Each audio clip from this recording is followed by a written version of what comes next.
You you might have sponsors that say don't have people smoking on your show.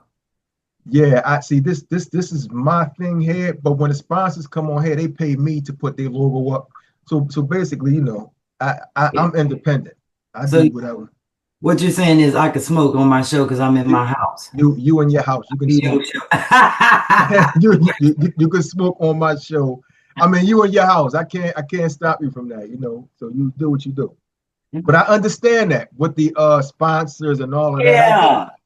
But So I'm very respectful of that because I'm gonna do what I do, and I'm not gonna be like, "Oh, I ain't coming on your show if I can't smoke. I ain't coming on your show if I can't promote my stuff." I honor how people operate, that's and right. that's That's right. it. And then if That's you right. give me the go ahead, I'm gonna do what I do. That's But my right. thing is always ask so you don't look Ass. like an ass. That's all good. It's the difference between the extra K and the extra. And that's right. That's right. Listen, Yeah. that's you. You in your comfort zone right now. You Thank you. know, Yes, I am. I literally am. I'm in my ladies' lair in my basement, there you which go. I built and flipped myself. There you And go. it's kind of like it's my office in the area I'm in now, and then that part over there is my like little living room and I see bar you. I and see everything. And you. then behind that door, that's a lady on the wall on that door, not a salamander. Oh yeah.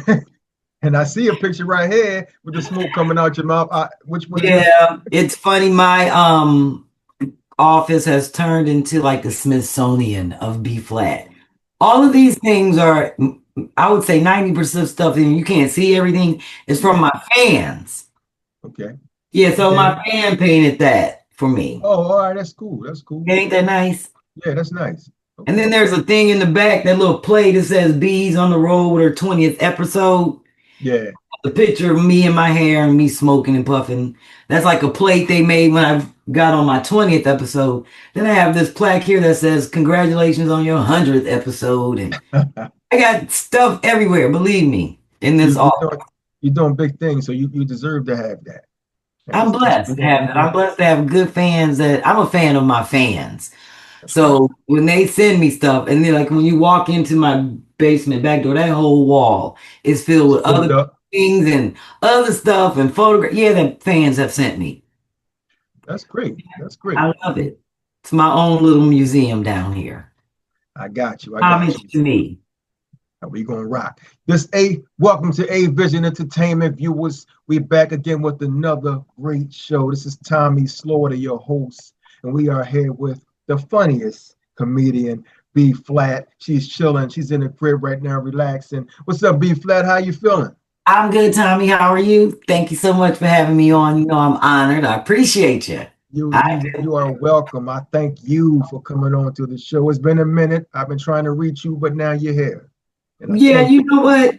It's not because I don't care. It's because I'm super busy and everybody wants Right? me to interview this. And a lot of times I'm either away performing or working on a crazy project or, I don't have a voice to actually do it or even call somebody back or say, yo, give me a week, let my voice get back. So I look at all of that when I'm factoring things in. But believe me, I always make it a point to make it happen. So Well, thank I tell you you one for thing. being patient with a slow Negro like me.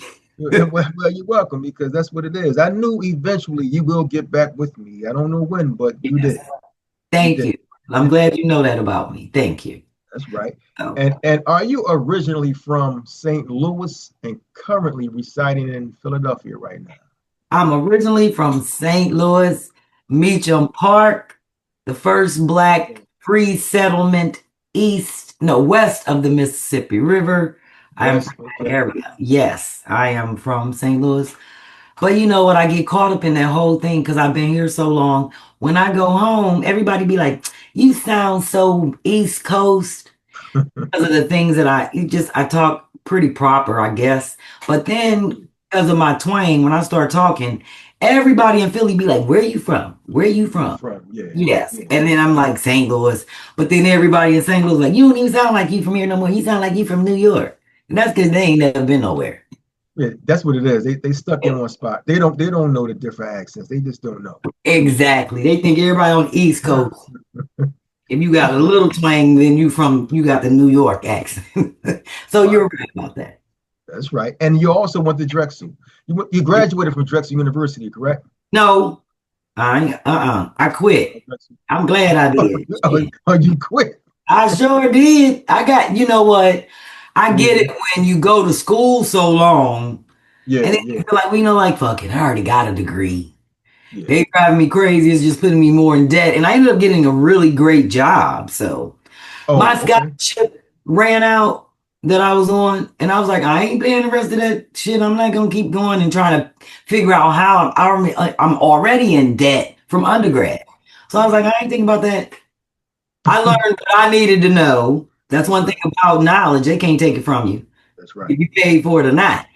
I learned what I needed to know, learn to run my business, operate. Because I knew when I moved to Philadelphia, I have two jobs. And after that, I said, I ain't never working for nobody else again. I I'm hear working that. for myself no matter what. I'm not lying, Tommy. I was like, if I got to sell coochie and annihilators on the boardwalk, because you got to have something for the kids, something for the grown folk. I said, Wow, I'm sell it because I am going to make it. I'm not having no boss. I'm the boss. that's right. How did you actually like? Did you drop out in the middle of your semester? How was that? You dropped out in the No, beginning? I didn't drop out. I had it. I was in graduate school, so it's 2 years. Yes, is it? Yes, 2 years. So the first year I finished on my scholarship. I had a scholarship for the first year. The second year I had to cover on my own. I Oh, just didn't re-enroll. oh, okay. You didn't go. Yeah, you didn't go back. Yeah, I didn't go back. I was like, I can't afford it. I'm not Yeah, getting ready to try to be in more debt. I was like, and I learned a lot of shit this year. So okay, I that's right. learned what I needed to know to get where I needed to go in life. There you So go. So you yeah. you got what you needed, and then you're good. I'm good. Basically, yeah. Yes. So I'm very, I'm fortunate. I was determined to graduate from undergrad. It was like, I'm not going to waste my 4 years. I want to have a degree Yeah, and figure out. But I just feel like if you do get an extended degree, we need that. I appreciate it. But everybody don't need one. And yeah. I don't need one to do shit I'm doing. Well, exactly. And school not for everybody, but sometimes people Yeah. will go to college and graduate and not even work in that field. It'd be a totally different thing that they do. You know, Exactly. totally And the different. funny thing is, I went to school for art. Oh, okay. I initially wanted to be the curator of a museum, be the person that brings in all the exhibitions. Yeah, So you have to have a law degree and a business degree for that. for that.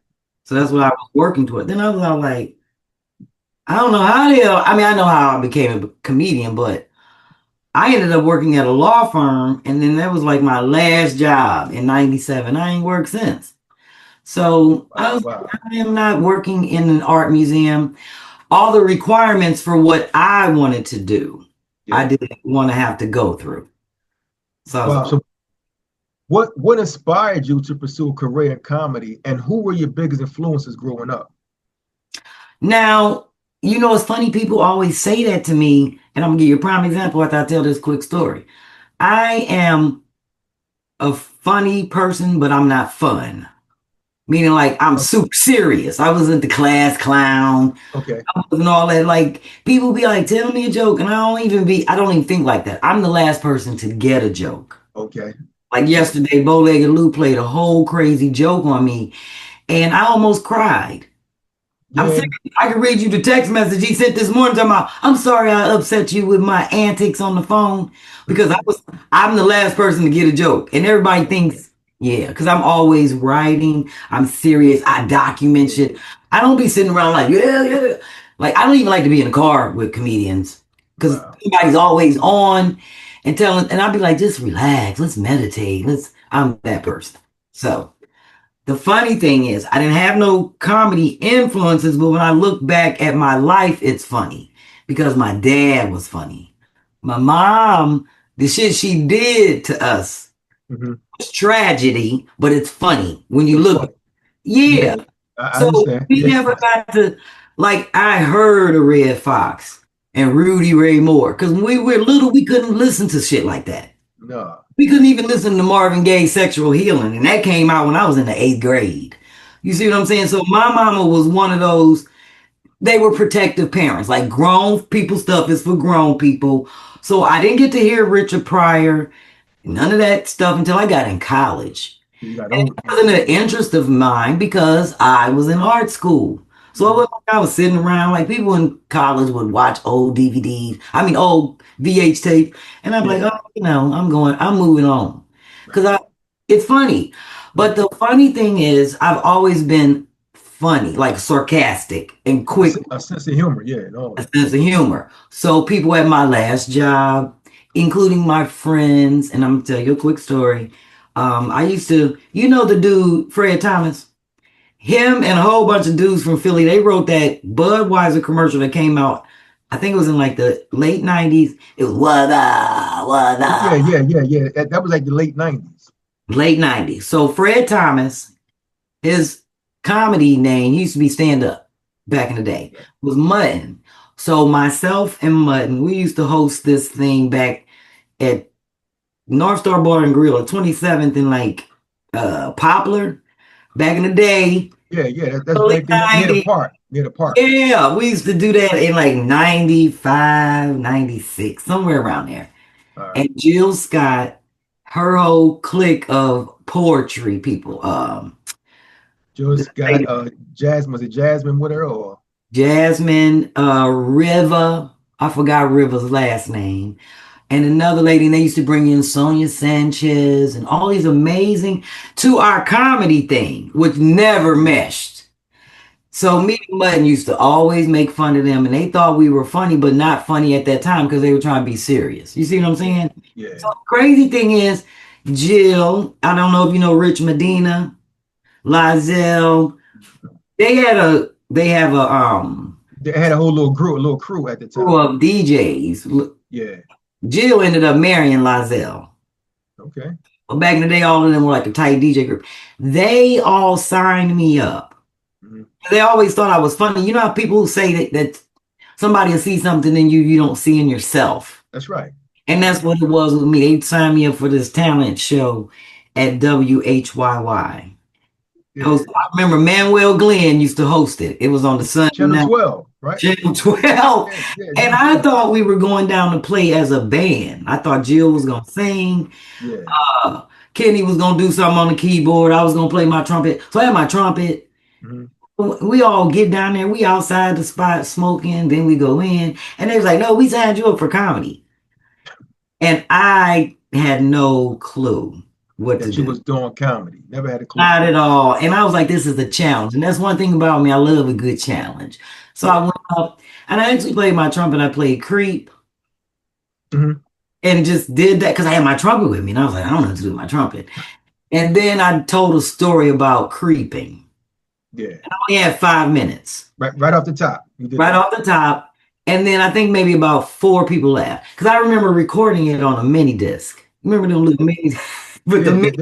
the one you record yourself when you go walk around with it. Yeah. So it's funny. I listened to that and maybe only about five, six people laughed. And it might have been like 200 people in there.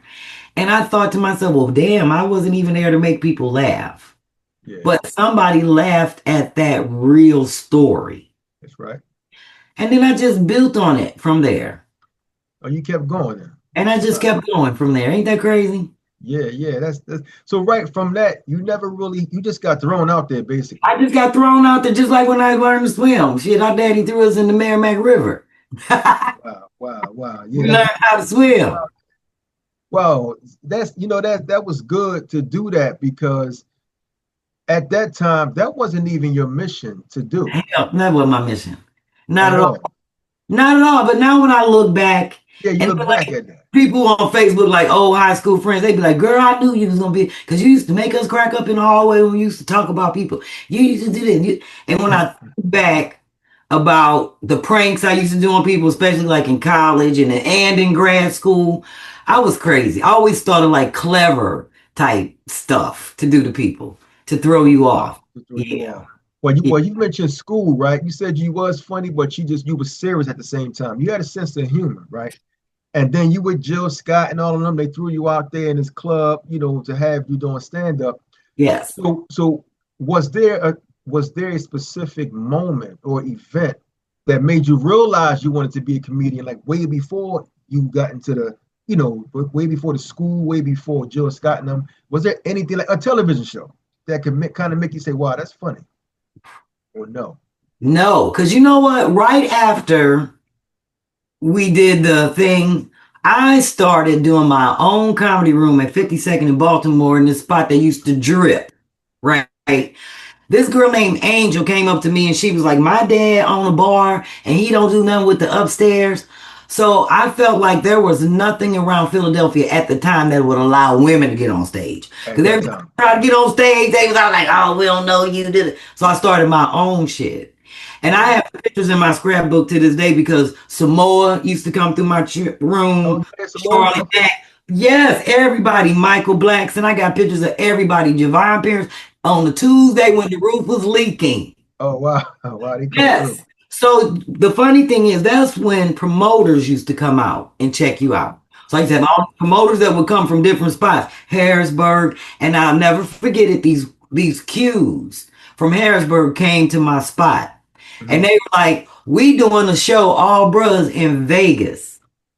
Wow. And we like to fly, and that was my first time. And I wasn't dating at the time. I ain't know them niggas. I was like, I ain't going by myself. So I called my soror Christy. Yeah.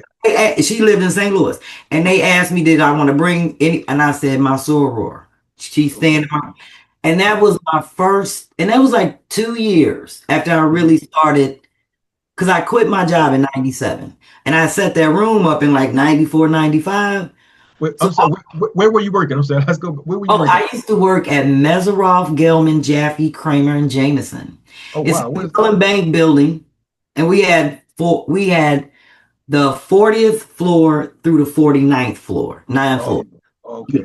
Okay. when we were there. Okay. They're not there anymore. They dissolved. But I used to work for them. I was the marketing director. It And was you only quit. 3 black people. Okay. Yes. And we have like 400 employees. Oh, But okay. yeah, it was yeah, that was my last job. I quit the day after my birthday. Actually, that's where I worked in the law firm where they filmed the movie Philadelphia. Oh, right. And that same law firm. That same law Well, firm that well, that they were building. filming, huh? Yeah, the building, right? Yeah, the reason why they selected our firm is because we were the first firm that had a conference room that had the glass that could tint and look Okay. like no one was in it. All right. All right. Because we were up against like 5 other firms that they wanted, and they selected us because so it was a long process for them to be there only like a week to film one little scene, but they were in there 3 months in advance and 3 months afterwards, setting our stuff back up because they tore up a lot of stuff Hmm. to make the set that they needed. Wow, I think I find that interesting because like how do you come up with material for your stand-up routines? Like do you have a specific process? I do. I Okay, write every day. that's good. That's good. So, it's funny because people say, how do you prepare? I am a narcissist in that I only study me. I don't study comedy. I don't watch comedy. I'm a horror flick. Like my husband wake up every night talking about you and these crazy Tubi movies because I be watching crazy horror flicks Yeah. on Tubi. But I write daily. Hmm. So I write stuff like this. It be on little pads like this. Little notepads, End yeah. up transferring it into things that I can carry around like this. Okay, yeah. So Okay. I have a whole process, and it all comes from this. So it gets documented in this. So you see how, all right, well, these are Oh like wow, all wow, tidbits. wow. I'll just show it. So, like when I'm writing, oh, let me go back. This is That's a, almost like graph. Like, you got it like sectioned off, it's like neat. You got it all neat. you see how I write? Oh, okay, It can yeah, be yeah. upside down anyway. Oh wow, okay, okay. Yeah, so this is what I do. It could be like four That's good. entries. See that? And I make sure, yeah. So then, see that? Yeah, yeah, The yeah. challenge Wow. is to go back and reread stuff. When I Yeah, read yeah. shit, I be like, oh my God, that shit is fun. I gotta write Wow. that as a joke. See You what just I'm showed me all of that writing. Now, is it hard to remember that once you get on stage and start your set? No, because it's my stuff. So I know, that's but why I do it like this. Like when I go out, I got a little show, I'll jot down. I don't know if you can see that. yeah, I can see it. Points that I may want to talk about. I might list the whole show knowing that it might take, like, Wow. I'll see the other thing I do is my review. Mhm. So on my phone, I record all my shows, and so far I have every show on my phone from 2014. Wow. So now I have to offload them onto my.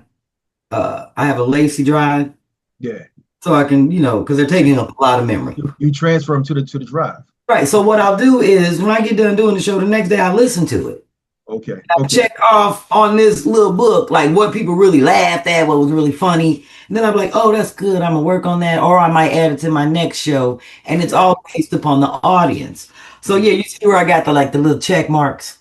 Yeah, I see them. All the check That's marks. from a review. That's from me reviewing my show at Clafton University in South Carolina last month. Wow. Okay. Yeah. So that's what I'll do. I'll listen to that and be like, oh, that works. I'm gonna use it at the next show. But I have to look to see what the next show is, because if I'm doing the show for kids, like this And you gotta switch it up. yeah, I'm like, I ain't gonna be talking about that. And it's this dude's graduation party from Harvard. See what I'm saying? Yeah. Exactly. So that's what I do. And it's work. Mhm. And I do this daily. And I've been doing this daily since 95. 95. So it's kind of like that's built in you. Like, It's built in me. So I observe. I'm a person that sit back and watch shit. And I don't miss nothing. And I can make a joke out of everything. Like when I walk down my block, now people look at people mini blinds. I'm like, oh, I can tell they house whack. Look at they goddamn mini blinds. I'm like, oh, they just ripped up. Yes. And I be looking at people's screen and handprints and shit, and the door be dirty. I'm like, oh, I ain't going over there giving them shit. Because like sometimes I'll be having to pass shit out on the block. I'm like, I ain't going up there and touching that dirty ass door. So I'll write jokes about how you can even tell by the way a person come to work. Like they got cat hair and shit all on their sweater. You go up to their cubicle, you be like, you be handing them the newsletter from way back here. You can just tell certain things. So I observe how people operate. Right. And just all people. And that's how I'm able to write. Like people be saying, oh, you need to get on the internet. You need to see what they doing on Instagram. So you could, I don't need to see that silly ass shit. So you don't watch that stuff at all? Ever. I don't even know how to find it, for one. I barely do my own posts and post things. Mm-hmm. So I'm very intentional about what I do. And I don't have frivolous time. Yeah. And that's why I don't understand where people, if you young, I get it. Because that when I was young, I ain't had shit to do but live, figure out how I'm going to be an adult, what works, what doesn't. I'm 56. I don't have no free time to do frivolous shit. It's so many things as an adult that you have to work on that we don't.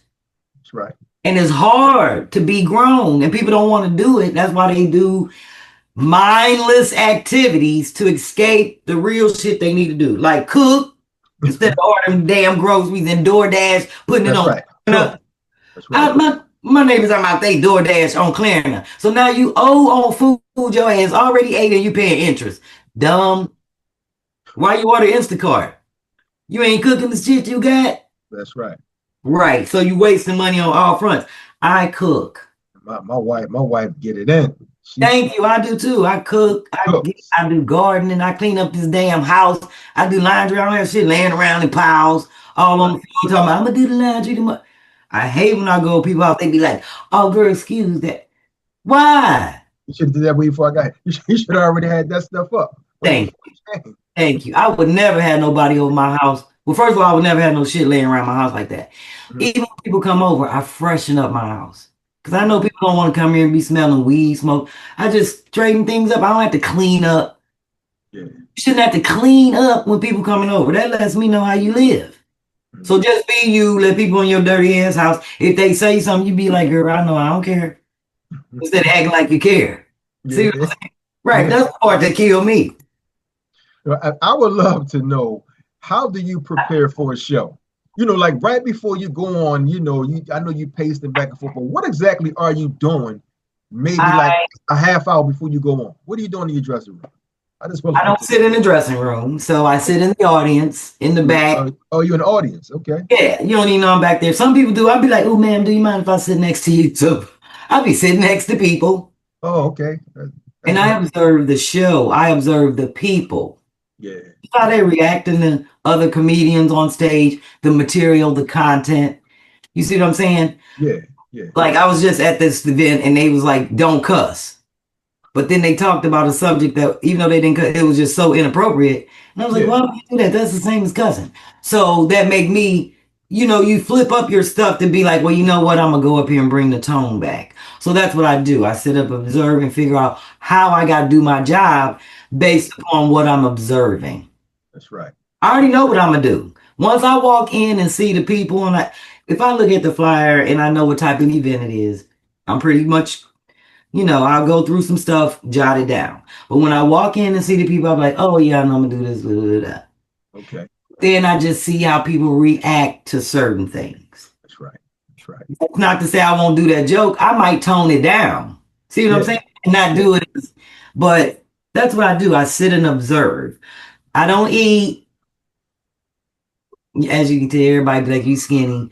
I don't do all of that because I can't have that nervous energy when I go on stage. I'm already super nervous. So yeah, so you just do you wait around and you wait for your turn. You don't eat, you don't do none of that stuff. You just chill. I might Smoke a like little bit. 30 minutes, 15 minutes before I go in my room and freshen up my lipstick, check my hair, that kind of shit, make sure my eyeballs ain't fell off, check a titty, make sure I have no flash, that Yeah, kind yeah. of stuff. And other than that, then I'm ready. I just be standing by the stage waiting for them to call me on. Wow. What has been your most memorable performance to date and what made it special for you? I tell everybody the same story. It made it special for me and another comedian, Rodney Perry, when we were in Manchester, England. England. Okay. And everywhere we went, it was these big ass billboards on the highway about the comedy show we were at. I forgot the name of the theater, but it was this nice, grand, renovated, like old theater packed. All white people from it. We ain't know nobody in there. And we were shocked that they came to Yeah. promoted it so well. It's two Right. shout out to Nate and Tony in England. Uh-huh. And I never had a billboard, but I did before in the Caribbean. But that was the first time. And he drove us around all the different highways and different spots and Yeah. we were bugging out. I still have them in my scrapbook. I took pictures and all that. I was like, I've never had a billboard. I was like, these people don't even know who we are. They only seen us on Comic Yeah. View. Yeah. And then when we walked in there and was like all white people, it was crazy. Because that's one thing about England. People don't realize it is a comedy country. Is the comedy cut out there? Well, look at it like this. England is like the size of Rhode Island, Yeah. and they have 19 comedy clubs in the UK. Yeah. It's not Yuck Yucks. What is it called? And I performed at like 4 of them. It's 19 of them within that. So just imagine Rhode Yeah. Island, 19 comedy clubs. 19 comedy club. That's right. And then they still have other comedy venues. Yeah. And you have to look at it like this. A lot of them in American television is bitten off of English comedy. Mm-hmm. We get a lot of stuff that we get from England. So they just love to laugh. So the only barrier is just knowing that their English is different from our English. A lot of words don't mean the same. And once you get that down pat, they are all in. And Rodney and I, we both got standing ovations. And we was just talking about life and just funny shit. And we had an amazing time. They Had a treated good us time. like royalty. Yeah. Yes. I was like, this how they doing it in England? So Wow. that was my first and most memorable show. Moment, the show at that Moment time. only because, like I said, that didn't even happen in the US. Yeah. That happened in a whole nother country. You had to get out of the country for that to happen, for you to see And something that's, different. you've heard other artists in the US say that. They got to go to the UK to blow up like the Roots did. That's and right. they come back. They came So back. it just depends, but I'll go where the Lord takes me. I'm grateful to have been all over.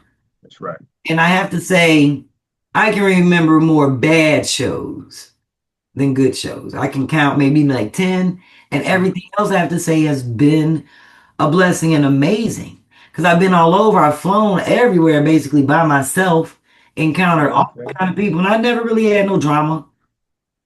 Not Oh, even that's good then. physically involves me. You see what I'm saying? Yeah. I've had shit happen around me. But yeah, I've been pretty blessed. And that's good. So from the time let's say 95, when you first started, I'm gonna go back to 95, right? Up until now. What were some of the biggest challenges you probably faced, as a Black woman, as a stand-up comedian? Getting my money. Oh, Number that's one, big. That's big. yeah. Being taken serious Okay.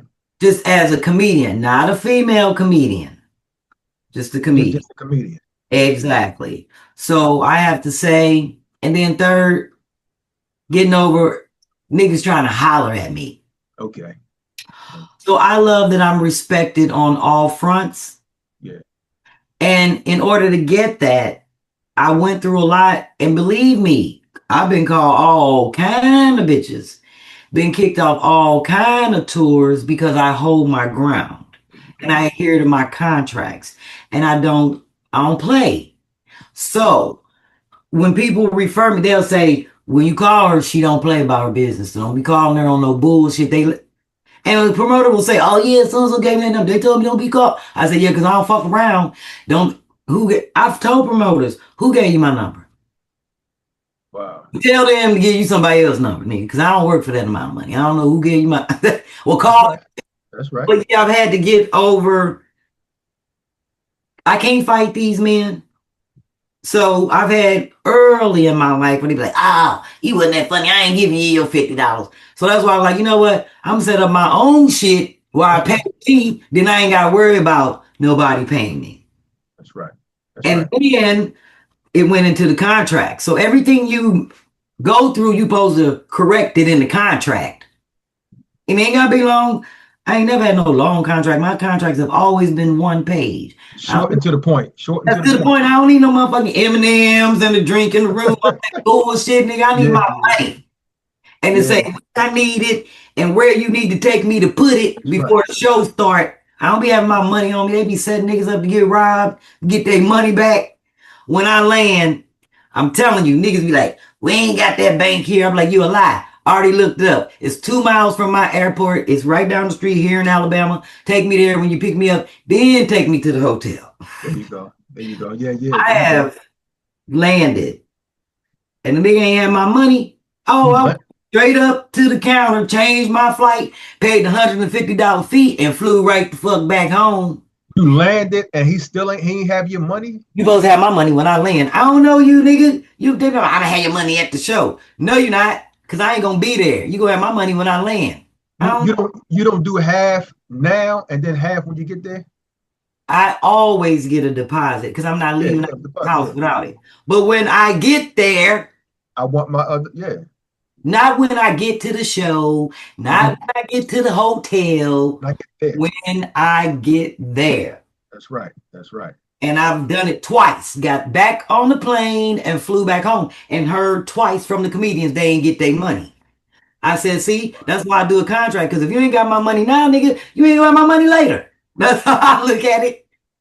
Wow. And that's the truth. Yeah. And that's when they be like, "Oh, fuck that bitch. That bitch got back on the." Yes, I did, nigga, and I still got your other half. And I ain't even lose out. I might have lost 150, but your deposit covered that. So I ain't mad, nigga. I ain't coming out there to work for free. That's right. Have you want to fight. So I'm past that. People respect me. They respect my contracts. They know I do not play.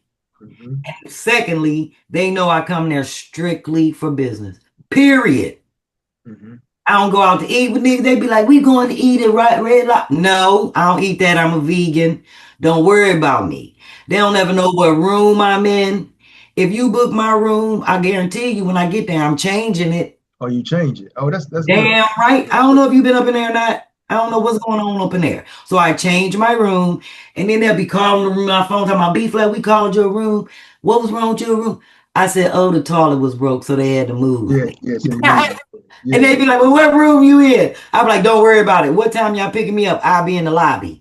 No, I don't operate like that. Nigga, you're not coming to my room. That's right. I don't know you like that. That's smart. That's smart. That's how I operate, so they respect that. And then niggas know I don't play. Don't be trying to holler at me. Niggas used to try to holler at me back in the day. "Let me take you to dinner." Are you taking the other comedians to dinner? Yeah, you're right. Are we all going to dinner? Nigga, because you're not taking me to dinner. I don't even eat. That's what I tell niggas. You I don't don't even eat. eat. I tell them I smoke all my food. I roll my eggs up and smoke them in my blunt. I smoke everything. Apples, I roll it up and smoke it. So don't worry about me. And that's how I've always operated. And that's why I don't understand how like other people be getting into drama. That's because they hang out after the show. That's right. That's right. I don't be doing no shit like that. Take me You to the you room. you will never take your husband with you, like on tour sometimes. You know what? He only go with me if I'm going out the country. Cause then he want to be on vacation. Other than Okay. that, no, because I'm going to work. All I'm right. going Cool. to get a job. How about an agent? You don't have an agent, No, I fired him last year. so you independent now. You do all your own work. I So am. you But you know what? I've always done my own work. That's why I fired them. I've that's good. always been able to lay low and grow because I have to do this for the rest of my life.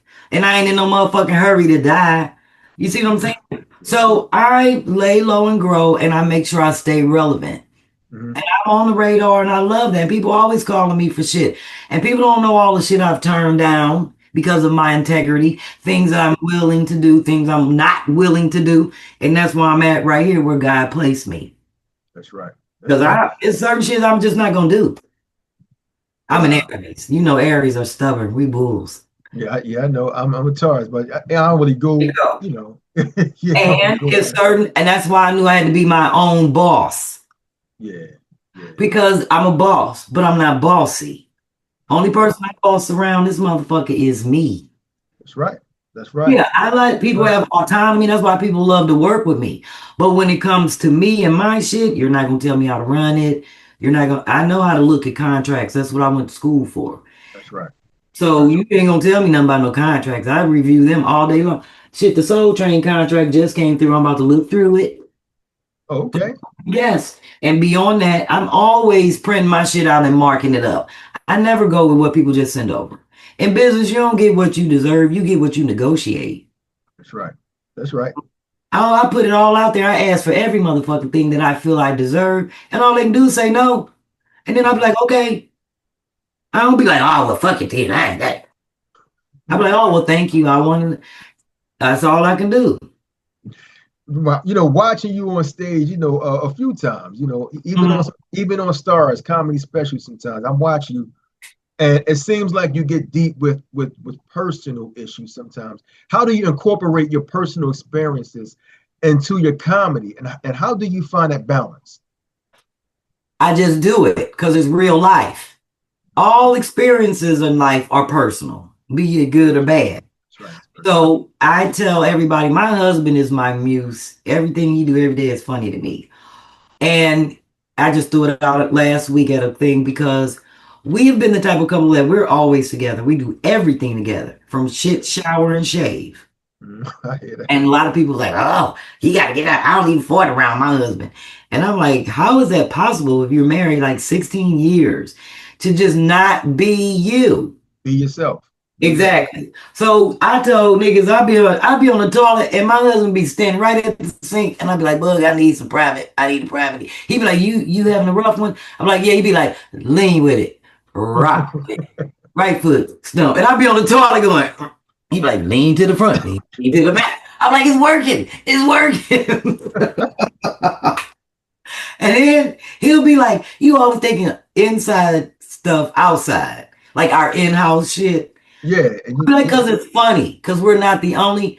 I said, even though we might be the only people that do crazy shit like that, it might be somewhere. I said, people still laugh at it because that's right. they envision it. And That's some right. people wish that they could. They could do that Exactly. because And it's that's why he'd be like, go with it. Go with it. Because he'd be doing funny shit. And like, I like to write from real life experiences. that's And they right. happen every day. So that's why I don't understand how comedians can go on stage and still tell the same jokes from like 5 years ago, 10 years ago. Nigga, your life hasn't changed. You haven't It's evolved. time yeah, there you go. You're not writing. Oh, It's so always. that's what I'm saying. So you always come up with new. It's like how do you develop and refine new material? How do I? Yeah, yeah. How do you develop and refine new material? Well, you know what's funny? I have OCD.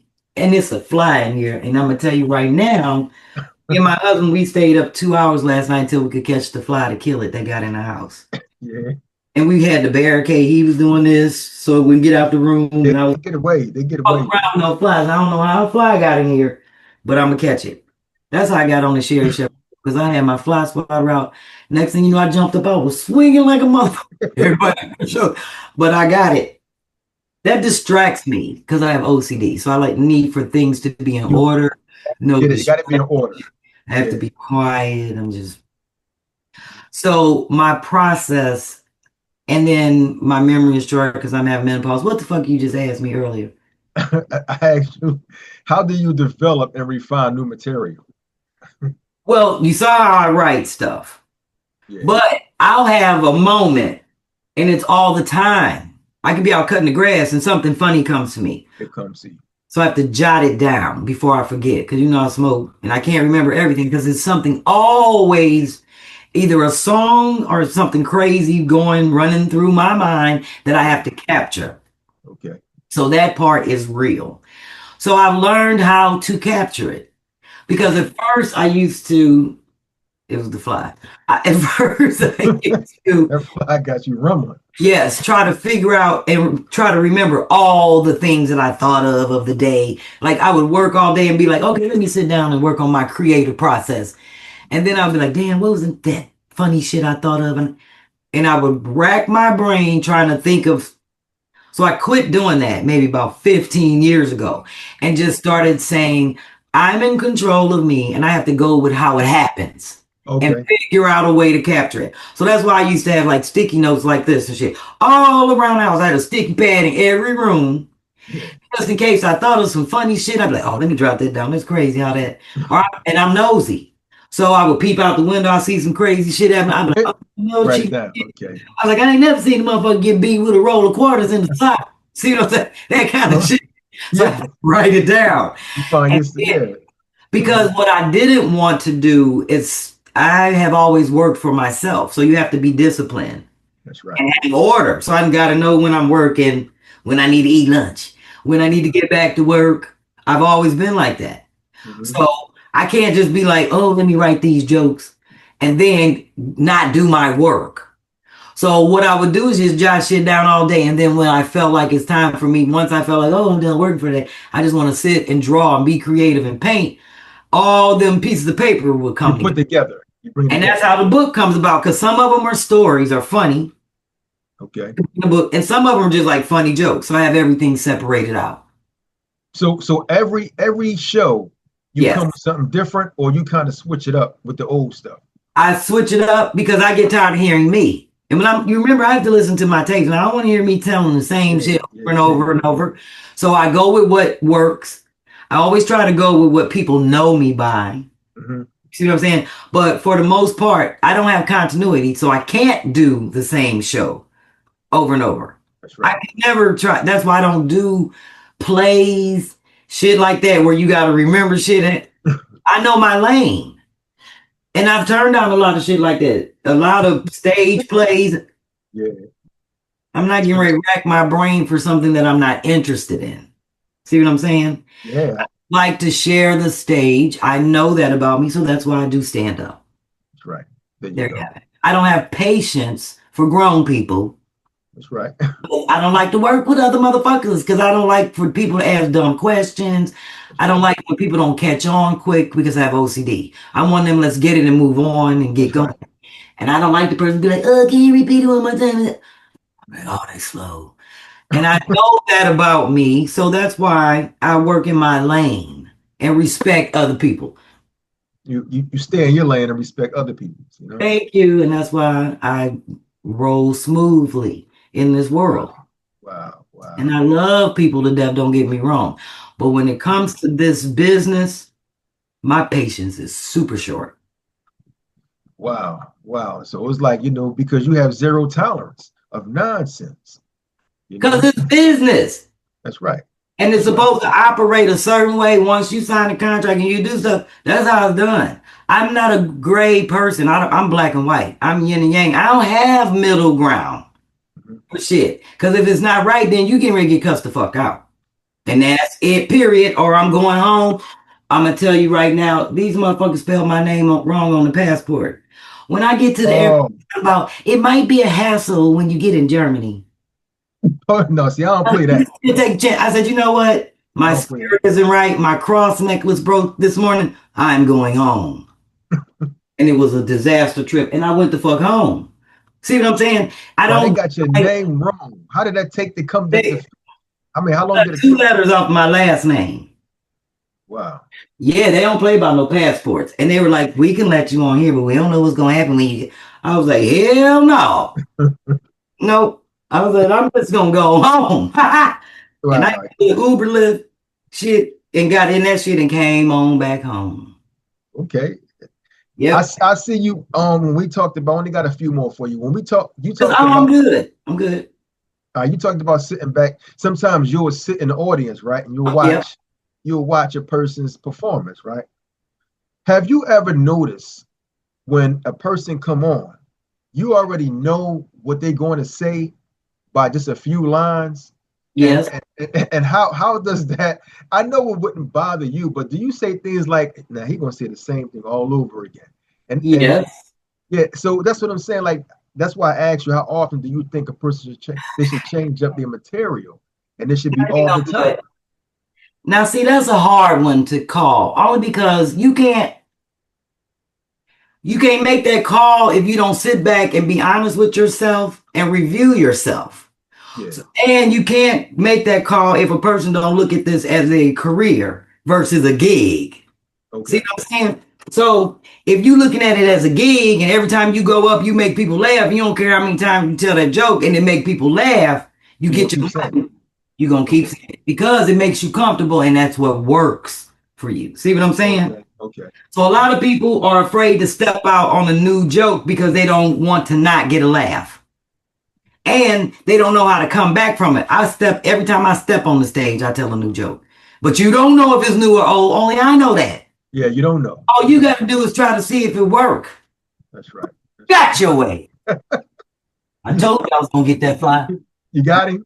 I sure did. I can't be up here with that big ass fly around. And now you know I gotta find it Yeah. Yeah. in case little maggots and shit be on it. And I Yeah. You can't. gotta get it. Yeah. Oh, you know what? My neighborhood. I'm jumping the subject. My neighborhood called me. Oh, there it is, right there. You got it. Sure did. And I'm Yeah, about to. you was rumbling. You was fighting that fly. You know, put this fly swatter right on it, so I know to clean it up and clean this fly swatter. I sure did. I got the fly swatter on in case it jumped. Never know. And I don't want to smash it in my floor. See what I'm No, saying? no, no. I just You want to be just able to let's get get the it tissue down. and get it up and flush it. Wow. You know it ain't no trash. You know it ain't no trash pickup, right? Yeah, so now you got thrown in the toilet. No, you That don't. fly. So I organized the trash pickup on our block. My neighbor Chris worked for a private company. I ain't putting him out there like that, but he's saying let people know he'll come through on his way to work before he go out in the county. So I did that, told everybody what it cost, do. Now, ain't no trash on the block. Last night I went over there at 9:50, gave him his $120. That's what See he what I'm charged. saying? He picked up I'm on Stanton Avenue. He picked up our whole side. See what I'm saying? With your 120. Because everybody came and give me their money. Okay, that's how they okay. Collected, right? Yeah. So I said, make sure you get this trash from the back. I'm putting in front of Mr. Turner. He did all that. Yeah. Him and his crew. Now the other people down the street, I left a note under their door because they put their trash off last week. They ain't want to contribute. Right? Okay. So I put a note under the door saying, I'm at 2123. If you want to get in on this, come down and drop your money off. I said, because your trash been out for 2 weeks. I said, and you will get a fine because they have drop off points. Right. Ain't nobody come down. Chris took the trash. I paid for it. Right. You know, I went down there and knocked on their door this morning. I'm one of them because I am a see something, say something, and I'll be ready to fight your ass. I knocked on the door. I said, excuse me, I'm letting you know my name is Miss Beverly. And I paid for y'all trash to get picked up. I said, no, I left a note under the door. Right, you left the Who the lady was, I don't know if she owned the place, she stayed there. I don't give a fuck. I said, If y'all want to get y'all trash picked up, put it out on Tuesday before 5 a.m. and it'll get picked up and it costs $10. Right. She's talking about, oh, okay, I'ma pass it on. No, she can't pass it on. She owe you some money. No, I ain't worried about that. I did it as a courtasi because I don't want to Okay. do that shit again, and I don't want to For that time. For that time, in courtesy. open house. You know, I don't want that shit on our block. Yeah. And we got a trash man that's helping us out. So that's the least you could do. Or you can put it in your car and take it to the dump site like you're supposed to. That's right. Let him do it again. I'm at a police knock on the door. I do it all the time. People probably gonna watch the show and be like, that bitch is a bitch. Yes, I am. I can see some say something and back my shit up. Wow. I hear you. Now, is that your drink that you're promoting? Oh, yes, I'm sitting here drinking my own seltzer water. That's your seltzer water, okay. You see, I'm on the can. Where can you get it? Oh, you on the can too. So where can we get it from? The seltzer water. On BeMightyKind.com. The company is out of St. Louis. Right. And if you're in the Midwest, you can get it in stores in different cities. But on the East Coast and along the shores, they don't have the license for it yet because, hold on, let me grab one and show you why.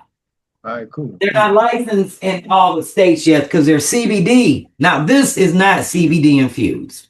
Mine are called Cheers. My B-Cassos, these are the names of my fans. Okay. That little B with the hammer in it. Because we're like DIYers, we create shit. My whole podcast is based off of my fans. They came up with the name B for B-Phlat and like Picasso, like a play on the artist Picasso. So a Picasso Quincy, he designed the can and he created that caricature. And of course, that's my little Delta logo. Okay, I see you. But yeah, I'm on my two favorite flavors. This is orange jasmine, and the other one is called creme de la creme. But the crazy thing is, I'm sold out of these. The creme de la creme. I mean, the orange jasmine. I think I just have creme de la creme left. So you can only order them online, basically. Yes, and the reason why is because these are the CBD ones. See that? So those are in store. No, they're online. Oh, they're in stores in the Midwest. Okay, on the Midwest. So both online. Yeah. Okay. But if you go online, the great thing about this is we have CBD and THC infused drinks and sodas. All different flavors. This one particularly is called Lemon Heady. Okay. I drink Orange Dream, Banana Kush, Watermelon, the root beer, you name it, I drink them all. The thing is, when you order them, if you put in this code, B-Casso, with the you always get 20% off. And that's how I can track who's getting them on what coast. Because they send me a little printout. And plus it helps to support the B-Casso movement, my podcast. You know, I get that little extra. So I appreciate it when people, and it goes towards what we do in terms of B-Cassos. But yeah, that's dope. Put this in B-Casso. And when you're checking out, you get 20% off all the time. Well, that's dope because I love seltzer water. And now there's like different flavors you can have. I like that. Oh, yeah. We have mango, cherry blossom. We have lemon lime and lemon lime soda. They have root beer seltzer and root beer soda. Okay. So you got to look because those are infused. Some are THC, some are CBD. So you should, if you want to go and look at it, it's at Be Mighty Kind, like be nice to people. Be Mighty, MIGHTY, kind, KIND.com. All right, BeMightyKind.com. Yeah. And if you want to order my last flavor, which is creme de la creme, it's under the collabs. So if you go into the website and you click collabs, you see other collaborations with like Ted and Bob's Silent Adventure. They're on the can. Okay. Yeah, it's like different movie people on cans. I'm on the can. You don't get no discount on my can. Okay. But it's a limited edition. It's not around for long. Like once they're sold out, they're sold out. Yeah. So once it's gone, it's gone. Once it's gone, it's gone. So, but you know, people are getting these because they're going to be bringing them to my comedy special so I can sign them. Wow. Okay. So some people are keeping the can to drink. Some people are saving the can, not open. They can get them signed. So I can sign it. Yeah. Can we talk about Tighten Up Tuesdays? Yes, we can. You still have the podcast popping. I don't. So it's over. That podcast is over with. I won't say it's over with. I put it on hold because I'm working on my comedy special. Okay, that's good. I do need to pay the bill.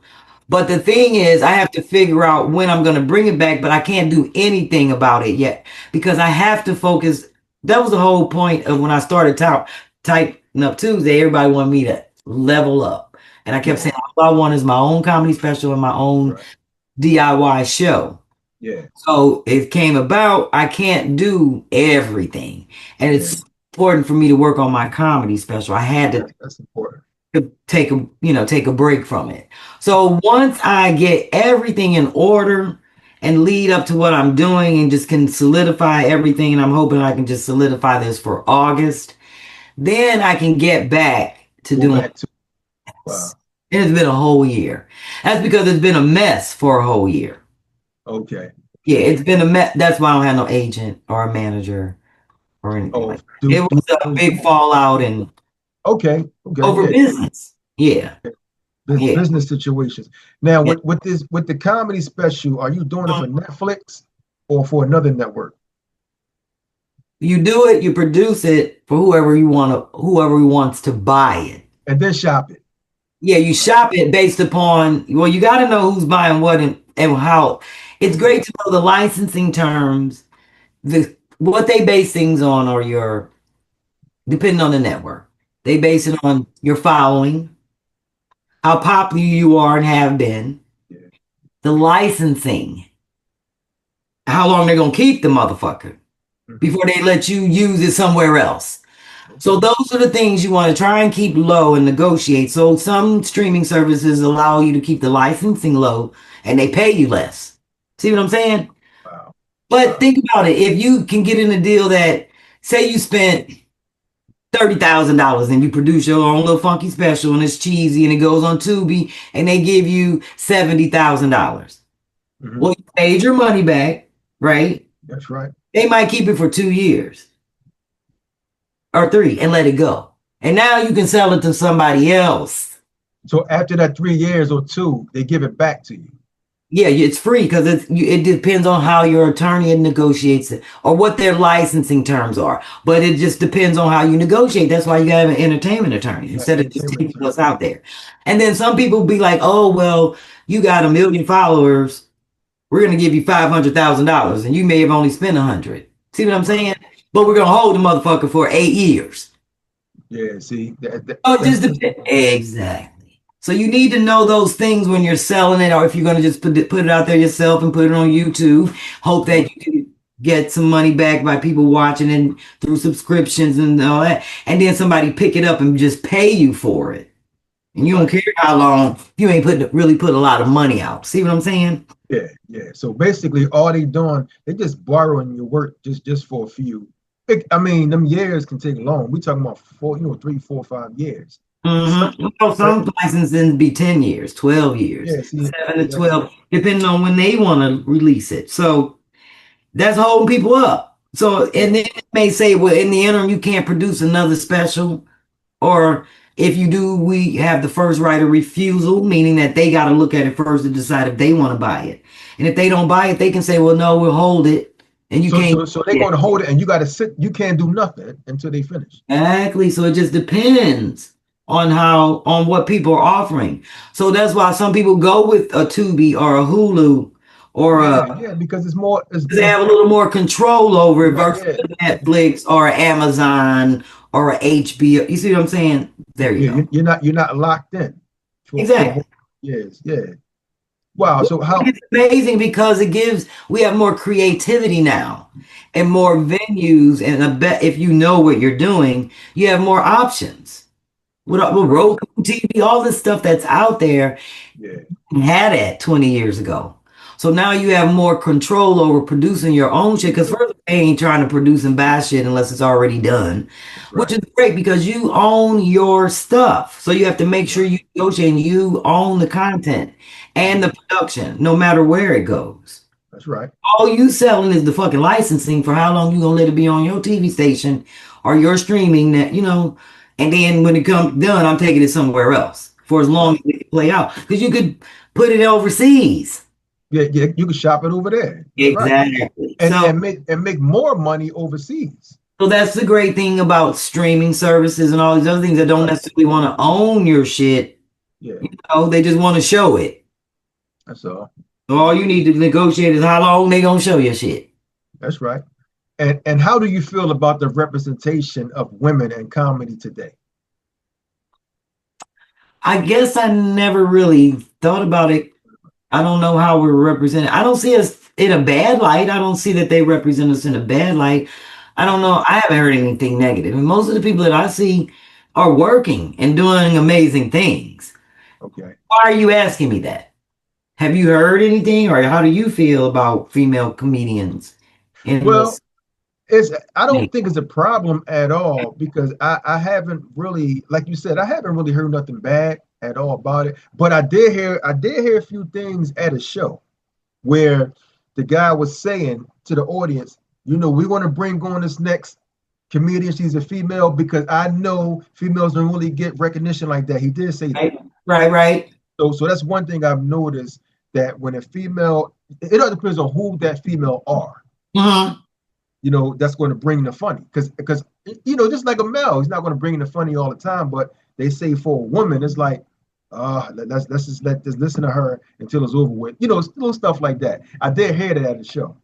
Well, if you look at it from that perspective, I'll say that there are more male comedians than female. Yeah, it is.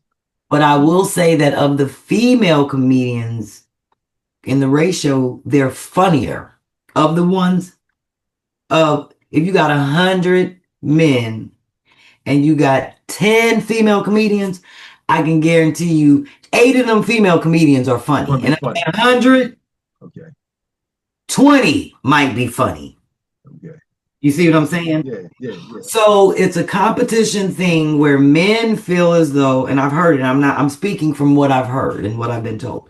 Because there's so few of us, we get an easier opportunity. So that's why they're not going to have a whole bunch of us on the show, because you're working with all these other 50 male comedians don't necessarily get a chance to get on. See what I'm saying? So that's one excuse. Then you get, oh, well, all they going to do is go up and talk about the man and male bash and Mel come Bass. and talk. So I feel as though a lot of us have totally dispelled that myth, because that's why they don't put some of us on, because we have a whole range of content and they know we funny. And now you got no choice but to be funny. Right. You see what I'm saying? So that's why whenever you go out and see a show and it's a female on the show, it's only one female. Mm-hmm. Unless it's a female show, all females, you have never seen a comedy show where two. Thank you. Because they're not doing that. Never. They're not doing that. Because they like, oh, we knocking a brother out of an opportunity because there's 10 of them trying to get on and just 3 women over it. See what I'm saying? Yeah. So from that perspective, that will never change, because it's always going to be a male-dominated industry. Yeah. Yes, it's going to remain that way, because as a female, the reason why most females don't do comedy is because they're mothers. You see what I'm saying? They have a responsibility. That's why a lot of men can, because they go on the road and then they come home. So a lot of women have to think about, if I do have kids, am I going to be on more on the radio? Or do I have somebody that can back me when I do hit the road? Or you meet a whole bunch of women like myself and other women that will start later in life when their kids are grown. Mm-hmm. Or they don't have no kids. That's right. Or that. Single and don't have any kids. I won't necessarily say single, because I know a lot of female comedians that are married, have partners and stuff, but they don't have children. And we were able to just pursue because we don't have kids.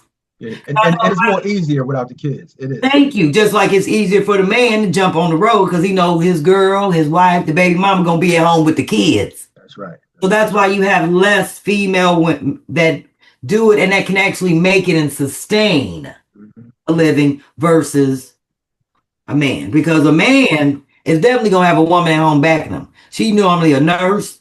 A doctor got a straight hold down job and be like, if you don't hurry up and make it in this damn business, I've been holding you down. Exactly. We don't have that. Yeah. We either have to hold ourselves down, or you have a husband that totally understands what you do, and y'all probably don't have no kids. See what I'm saying? Yeah. You're right. So there's a dynamic of that, and people don't look at. I deal in the deep, as you can see. People don't see that in terms of the dynamic of how this business works. So while there's going to always be more men in it, women aren't going to be able to take over this aspect of this industry because of our nature, and Yeah, we are nurturers. that's right. That's right. Every woman ain't gonna stop, drop, and be like, "Oh, I want to be a comedian. Oh, I want to be a comedian." No, It's not going to happen. it's not gonna happen. So, Wow, wow. as long as you can maneuver, and just as a person in this business, and stay and be respected. You know what I'm saying? Not stay respected, just be respected. Be respected. Be respected, and look at it as a job. It's your business. So that's how you conduct yourself. You are your representation. That's right. So That's right. what you put out there is what you're going to get back. That's right. What you And put out, you get back. I've been very blessed Hmm. to continue as far as, and then I'm super healthy. I totally take care of myself because I know God has a purpose for me, and this ain't it. Right. I'm just beginning. I'm Yeah. just now getting started. The way I look at it in terms of where I am mentally and where I'm ready to soar. And you have to know that a lot of people might not be ready. A lot of people aren't ready for things that come to them too fast, too soon. So you have to be able, yeah, and I believe you cannot be stuck in your ways. You cannot be set in your ways. You have to always be open That's because right. every day changes. It's a new day you never seen. But at the same time, you always have to stand for something because you'll fall for anything. You So do have that's to a stand. hard, yeah, that's a hard balance to keep in life. You have to stand for something, and you also have to change some things about yourself sometimes, or just be in a growth period of, Exactly. so you Yeah, have to but do that. if you do deep reflection, you know where you need to grow, and then you know where your integrity is. Like some things you can't change. You see what I'm saying? Like in your character, like who you are, some things you love about yourself. Like if you have joy in your heart, you're not gonna change that to be unhappy. See what I'm No, saying? no, no, no. So some things, Just the negative, the negative yeah. things and the bad habits. That stuff you could change. You know, Well, some bad habits, some people don't want to change. They may need no, to manage them. they're comfortable in that. Yeah, like I feel like you should be able to, like, if you smoke, drink, whatever, you should be able to handle that shit, not let it handle you. That's right. That's right. Yeah. But people do things for certain reasons. Cause people be like, why you smoke? I'll be like, because it's fun and it helps me to concentrate. So I don't have to take ADHD medicine. See what I'm That's right. saying? That's It's right. natural shit. Yeah. So I self-diagnosed because I know I wasn't gonna be putting on. I don't want to be on that. You don't I want to be want to there. be able to just take a puff, look at some car. See what I'm saying? And then if I'm not, then I'm just doing other creative things. It helps me to be creative. But some people smoke and do drugs to escape their bills, their life. I don't know why, because they still there. It's like You a can't escape coping life. mechanism. Yeah, and I don't know what it's helping them cope with. Yeah. Yeah, but But it comes back because you get sober, and then it comes back. You got to keep getting high yes, but people just really need to deal with the root of the problem. with the root of the problem, which is themselves. Yeah. Yeah. It's always us. It always comes back to us and who we are and what we harbor and who we try to hold responsible and accountable for how we are, what happened to us. And I always say to that, you are not responsible for anything that happens to you as a child. And you have to learn how to forgive that person, regardless if it was good or bad, and learn something from the bad. Learn something. You can take from that to say, well, I'll never go through that again. I won't That's let right. nobody do that to me. Or because when you get grown, it's over. Because you're That's going to right. be grown the rest of your life. And you can't keep complaining and keep saying when you're 50, well, when I was a kid, you did it. You can't keep living in the past That's and right. That's blaming right. things that happened to you as a kid for how you are as an adult. Because nobody know how they're going to be as a grown person. We all got to grow up and be grown. That's right. There's no book for that. There's no book for parenting, and there's no book for how to be grown. You learning as you go along. As you grow, that's You why have to it's learn. all life. Yeah, And that's right. people kill me trying to have a solution for everybody else's life. Yeah. And people Wow. still live their motherfucking life the way they want to. You take a little bit from this and what you learn from that, and you put it all together to make it work for you. Am I right or That's right. wrong? That's right. That's If you exactly don't, true. then you be in the motherfucking cold.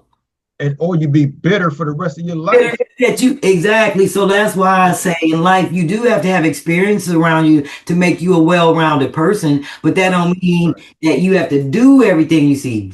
Be another person. Be you. Take from life what it is that you feel is gonna make you a better person.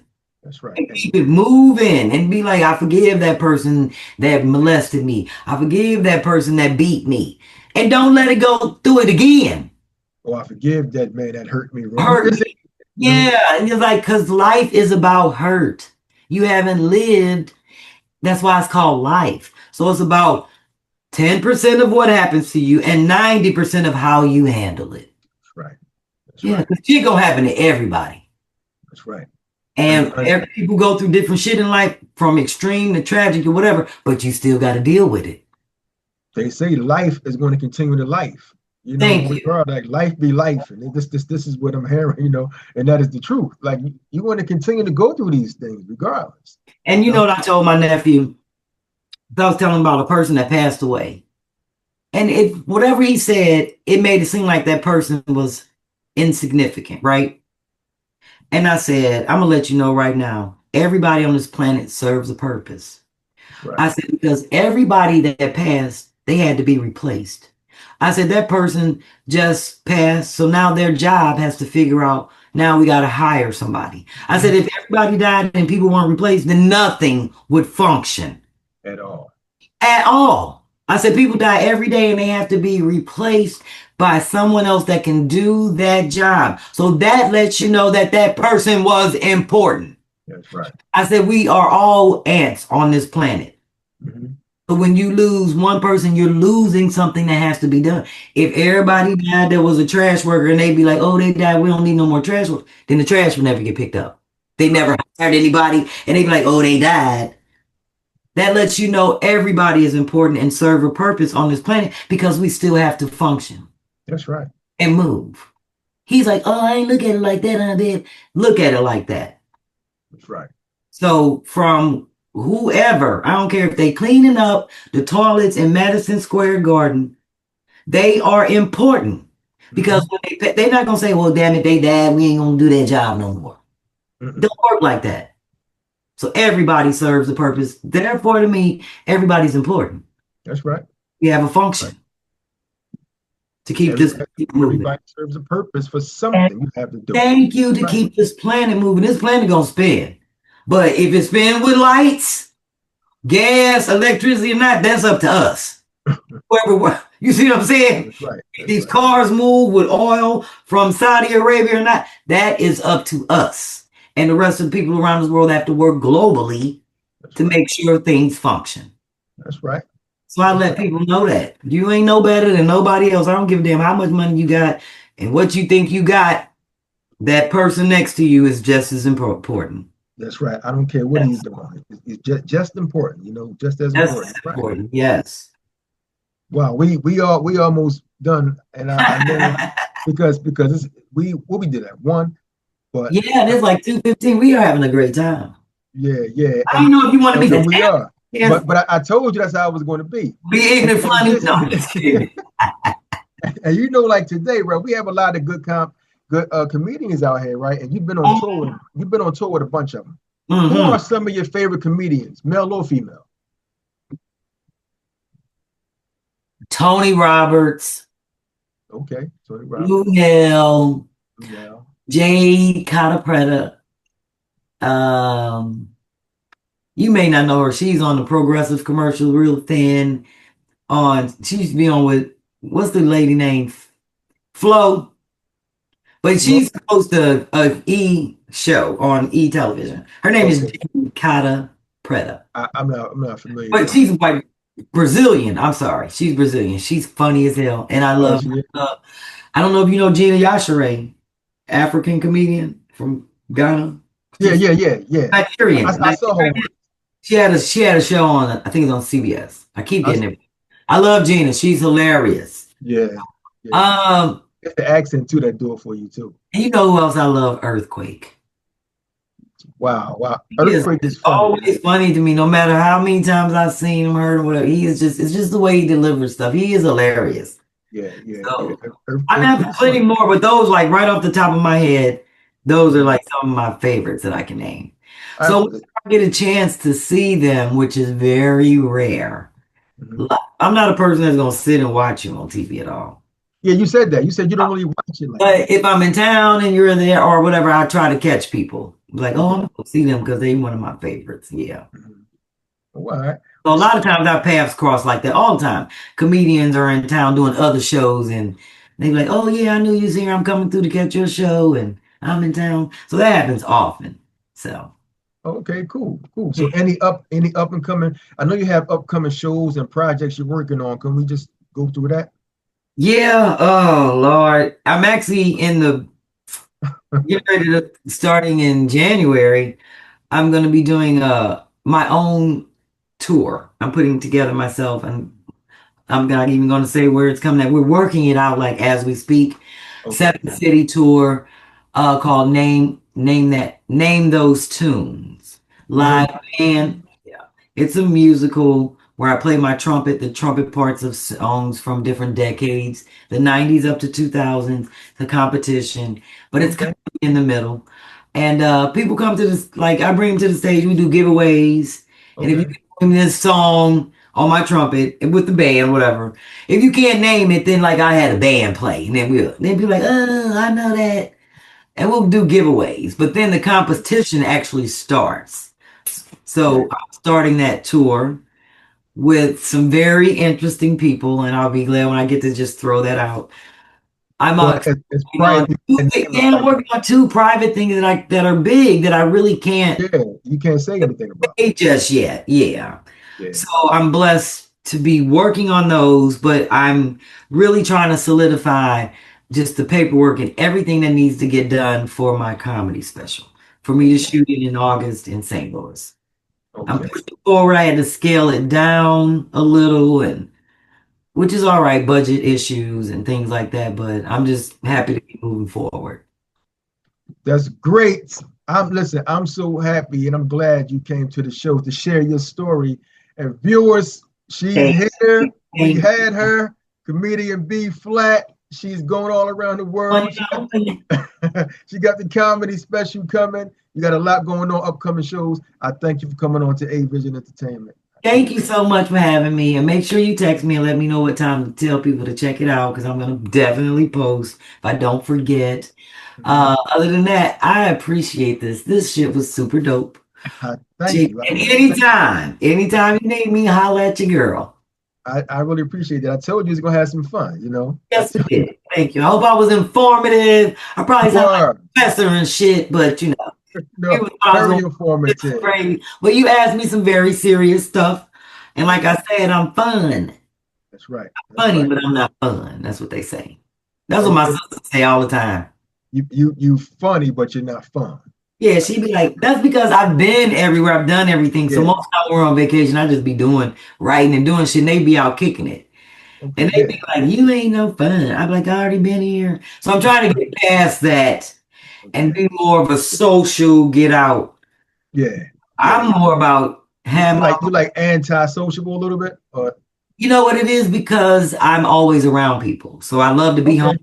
be around people. So when I get to be by myself and I have everybody hugging on me, I enjoy those moments There you because go. they're far and few and in between. And Wow. everybody needs some downtime and, quiet time and Yeah. personal. So Mhm. I love to just be home and it's quiet and so I can Right. prepare to leave. This your girl B-Flat, and you better watch A Vision Entertainment.